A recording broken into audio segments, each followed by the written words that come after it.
Buenos días, yo soy María Inés González Martín. Esta es la quinta parte del seminario número 6. Vamos a estudiar la hormona de crecimiento. La hormona de crecimiento también se conoce con el nombre de somatotrofina o GH por la sigla en inglés, Growth Hormone. Pertenece a la familia de somatomamotrofinas. Es una proteína, o sea que presenta una estructura globular con un peso molecular de 22 kilodalton, 191 aminoácidos y 2 puentes disulfuro, formando 4 porciones helicoidales. Presenta similitud estructural con la prolactina y el lactógeno placentario. Se sintetiza en las células somatotropas de la adenohipófisis como pre-pro hormona de crecimiento.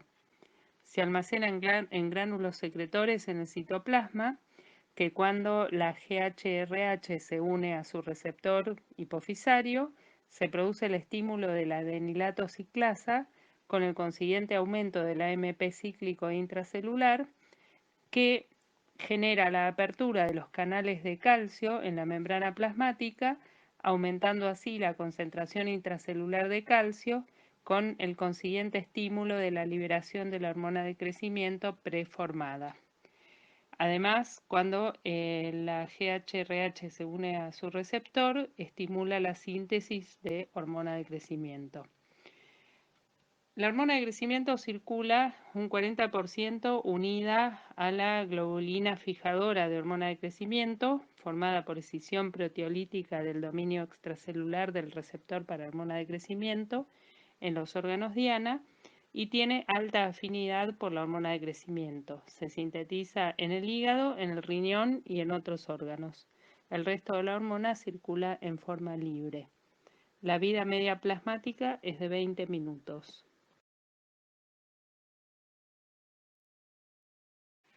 El receptor de la hormona de crecimiento pertenece a las familias de las citoquinas. Es un receptor de membrana asociado a la tirosinquinasa tipo JAK2. Produce la fosforilación de proteínas tipo STAR y MAPK y está en baja concentración hasta el primer año de vida extrauterina. La secreción es pulsátil y de eso, de la pulsatilidad, depende su función. Se genera un pulso cada 2 o 3 horas y el pulso se da cuando coincide un pico de GHRH con un valle de somatostatina.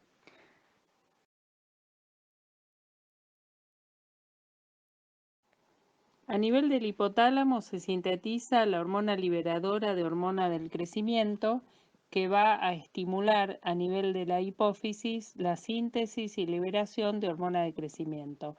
Esta a su vez va a actuar a nivel hepático, a nivel óseo, a nivel del adipocito y del músculo estriado, estimulando la síntesis y liberación de la somatomedina C o factor de crecimiento insulinosímil tipo 1, que a su vez va a generar un feedback negativo a nivel de hipófisis, inhibiendo la liberación y la síntesis de hormona de crecimiento, y a nivel del hipotálamo, inhibiendo la síntesis y liberación de hormona liberadora de hormona de crecimiento. A su vez, la somatostatina liberada a nivel hipotalámico actúa sobre las células productoras de hormona de crecimiento, inhibiendo la síntesis y liberación de hormona de crecimiento, y a nivel hipotalámico la síntesis y liberación de hormona liberadora de hormona del crecimiento. La grelina, sintetizada a nivel estomacal, produce a su vez inhibición de la síntesis y liberación de la hormona liberadora de hormona del crecimiento. Dentro de los estímulos para la regulación de la secreción de hormona de crecimiento encontramos el ejercicio físico, el estrés psicológico y o físico, el sueño de ondas lentas, el ayuno por disminución de las proteínas, los aminoácidos como arginina y ornitina, la hipoglucemia, la hormona liberadora de hormona de crecimiento, la grelina, los esteroides sexuales como estrógenos y testosterona, los glucocorticoides a valores fisiológicos, la insulina y las hormonas tiroideas. Como inhibiciones tenemos a la hiperglucemia, a los ácidos grasos libres, al sueño en fase REM, a la hormona de crecimiento haciendo feedback, a la somatostatina, al factor de crecimiento insulinosímil tipo 1 y 2 haciendo feedback también, y a la vejez.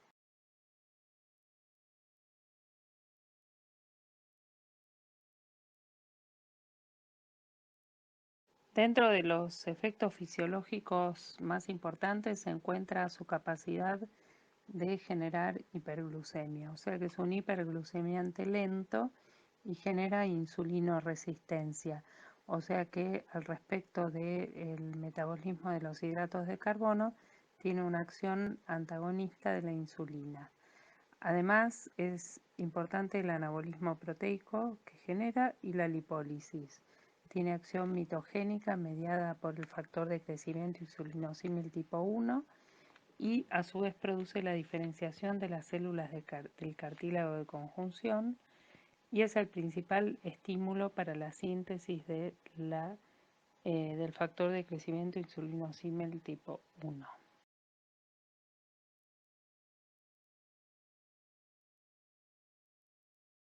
La hormona de crecimiento, para ejercer sus efectos fisiológicos, lo hace en forma directa y también en forma indirecta a través de la acción de las somatomedinas. Las somatomedinas también se pueden encontrar como IGF, que viene de la sigla en inglés de Insulin Growth Factor o factor de crecimiento insulinosímil. El más importante por sus funciones es el tipo 1 o la somatomedina C. Se sintetiza en varios órganos, pero el más importante es el hígado y viaja en un 95% unida a la globulina fijadora de factor de crecimiento insulinosímil. Es muy importante esta unión, más que nada a la de tipo 3, porque, entre otras cosas, le permite actuar a nivel local en forma parácrina y o autócrina, ya que al aumentar el tamaño molecular favorece su retención local. Regula el eje hipotálamo-hipófiso mediante un feedback negativo sobre hormona de crecimiento y sobre la hormona liberadora de hormona de crecimiento. Una cosa a destacar es su homología estructural con la insulina y con sus receptores, de manera tal que ambas, insulina y el factor de crecimiento insulinosímil, pueden unirse a los receptores de ambas con diferente afinidad y presentar acción cruzada. Como ya habíamos explicado, los receptores del factor de crecimiento insulinosímil tipo 1 son homólogos a los de insulina, o sea que presentan dos cadenas alfa extracelulares y dos cadenas beta transmembrana con actividad tirosina quinasa intrínseca. La mayor densidad de receptores para esta hormona se presenta en músculo, es mayor que en hígado y en tejido adiposo, y su efecto predominante es el estímulo de la síntesis proteica y el aumento de la captación de aminoácidos. En menor medida, estimula la captación de glucosa. Por lo tanto, el resultado final es el estímulo del crecimiento sin provocar hipoglucemia. Además, tenemos al factor de crecimiento insulinosímil tipo 2, que depende menos de la presencia de la hormona de crecimiento en plasma y también puede unirse a los receptores del factor de crecimiento insulinosímil tipo 1, pero prefiere hacerlo hacia el tipo 2. Es importante el estímulo que genera sobre el crecimiento tisular y tiene la capacidad de causar hipoglucemia. Hay una alta concentración de este factor de crecimiento en el feto, entonces se plantea como mediador del crecimiento fetal junto con la insulina.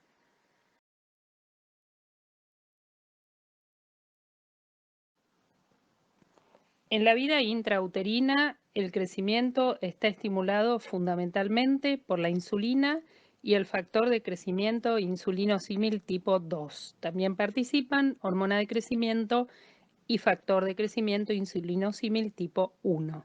En la primera infancia, a partir del nacimiento, es fundamental la presencia de las hormonas tiroideas, además de la insulina.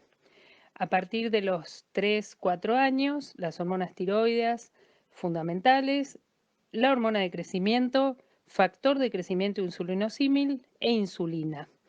Hay que mirar el cuadro que compara edad madurativa con edad cronológica, donde vemos que la recta corresponde a un niño normal, o sea que hay normal correlación de edad cronológica con edad madurativa.